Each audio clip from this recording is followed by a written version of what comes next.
Bring that ass back like a boom, boom, boom, boom,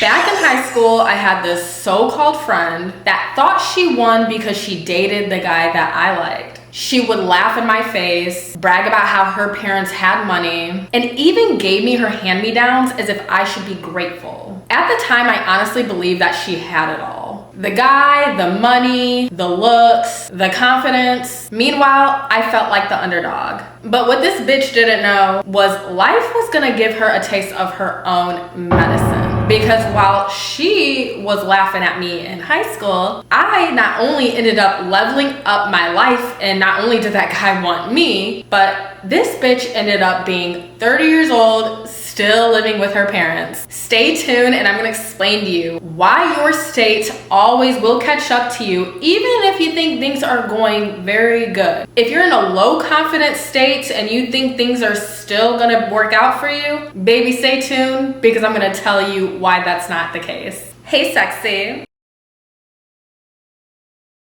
It's your girl Cindy, your mindset and life coach that helps women and men how to change your mindset when it comes to relationships, money, health, business, and all areas of life. I'm also your licensed nurse that can help you manifest your health issues away. And on this channel, I teach you to manifest the right way. And for some of you, I'm here to help you get your sanity back. I've had so many people request this video and I'm so happy to talk about this because I've been wanting to tell you guys this whole story because it affected me throughout my life, whether I realized it or not.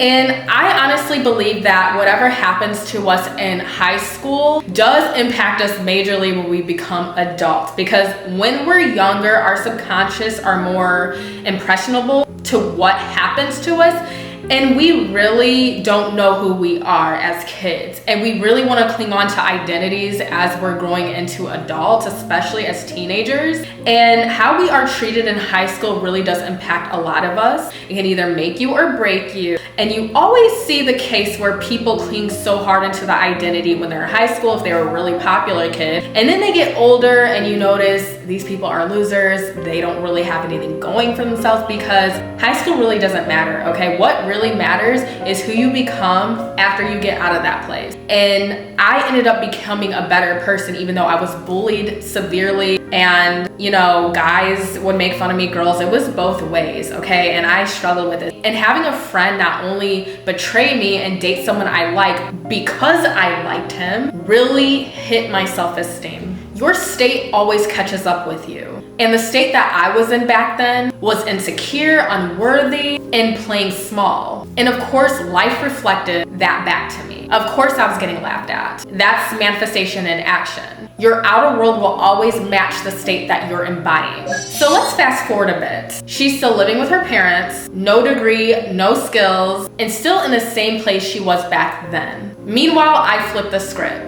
I built myself, my confidence, my body, my money, my business, my self-respect, and I turned it into everything she thought I would never be. That's why I always will say manifestation isn't about forcing 10,000 affirmations a day or pretending that you do not care. It's about embodying the state of the version of you who already has it. The best part is I did not need revenge. I didn't need her validation. I just shifted my state and she stayed where she was at. And the second I changed my state, life had no choice but to catch up and reflect it. She thought she won because she got what I wanted at the time. But I realized you don't win by getting the guy, by getting the car, or the status symbol. You win by stepping into the state of someone who always wins. Because when you're in that state, the money, the love, the respect, the opportunities, they chase you.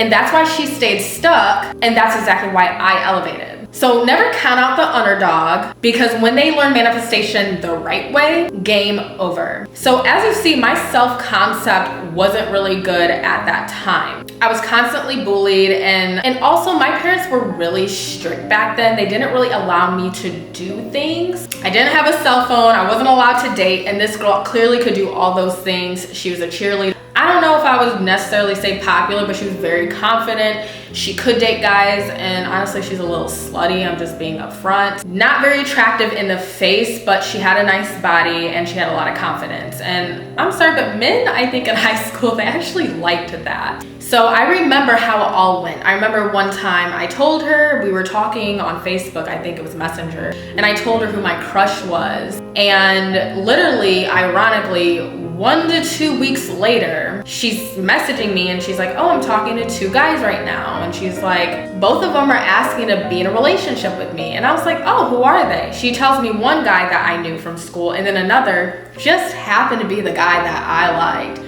And of course, I'm like, go date the other guy because I like the other one. And she's like, oh, and then I'm gonna date basically the one that I liked. And she would always tell me, if he liked you, he would just dated you. Yes, I get that. But a lot of people in high school tend to date around, get into relationships with people just because they like them without really getting to know them. That was very common in high school, and I'm sure a lot of you could relate to that. And in my case, that's basically what it was. And I knew that me and him eventually would be together, but I mean, it didn't happen because I couldn't get over what he had did. After high school, he did end up wanting me. Actually, just a year ago, he was blowing up my notifications and liking all my stuff, and I can't look past that. Yes, it happened over a decade ago, but I just feel like there's some things you just don't do to people. Like I was stating earlier, a lot of the stuff that's happened to us when we were in high school does impact who we become as adults. And in my experience, I felt like people who were bullied ended up elevating in life, ended up becoming a better person and becoming successful, becoming millionaires. And in my case, I elevated and became successful. I got not only a college degree, but I started my YouTube channel. I'm an influencer and making money in my business. And the old me would be so shocked to see who I am today. And I'm sure a lot of you guys can relate to this. By the way, guys, one-on-one coaching is on sale right now at my Sexy Mindset Makeover Academy. Is down below if you guys need to work on your self-concept and manifest your dream life. From an outsider, it really did look like she was winning. I'm sure she really believed that too. I had dealt with that for 4 years because she dated the guy for many, many years, 4 years.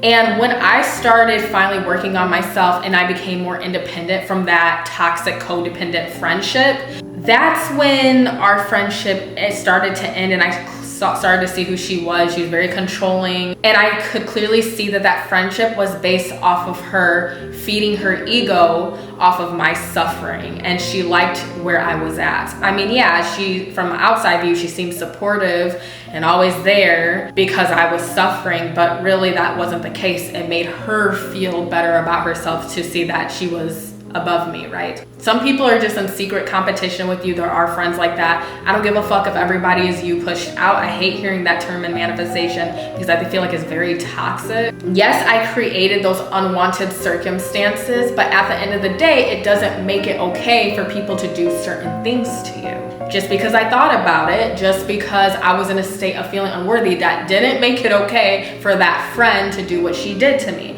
And I only wanted to talk about this story because I know there's a lot of you that have went through something like this, that had a friend backstab you, date a guy that you like, or fuck a guy you like, or whatever it is, or you guys had situations similar to that. Bullied, getting made fun of. And I'm really sensitive when it comes to bullying. Yes, I do believe that, okay, I manifested those situations, but it didn't make it okay for those people to do what they did. I think that's one thing that needs to be talked more in the manifestation industry. It's not okay for people to do what they do, even though you technically did create the unwanted circumstances by where you chose to place your focus and what you chose to entertain created that, right? We already knows what you focus on grows in manifestation and ultimately multiplies. So obviously I created that, but the funny thing is I just still laugh to this day because that girl is hiding on social media and doesn't even post anything. And I've seen this with a lot of people who were bullies to me. They are really overweight, or they're working as a bartender. They're not doing very good. And you can see it all over their face. They look depressed, or they're hiding on social media. They don't post. And I'm sorry, but if you're happy, you're gonna post on social media. You want people to see what you're doing. You can say whatever. Some people move in silence, but these people, because I know, they're the type to post. And the fact that they're just not doing it, like they just went off this planet technically, not doing good. And then I see them in person and I see what they're doing and it's just not good. Still living with your parents at 30, after claiming you were above me doesn't look very good, boo. That's why I will say, being popular at 16 will not pay your bills when you are in your 20s and when you are in your 30s. And I will also say this, people like to say, oh, when my kid turns 18, I'm still gonna help them out. And I disagree with that. And the reason why I say this, because I've seen it from time to time. People help their children out till they're 18 and still continue helping them, and then they end up raising bums. Me, on the other hand, it's not gonna be that way. I will make sure my daughters become very independent, go to college, or even start a business. I'm not saying that I'm gonna completely ghost my kids and never help them when something horrible happens, but people need to normalize allowing their kids to be a bit more independent, because then they're gonna end up in situations like that. So I know you enjoyed my video. Please like, share, subscribe to my lovely channel. I love you guys, and if you enjoyed this video, please click on the video that's showing on the screen, and see you for my next video.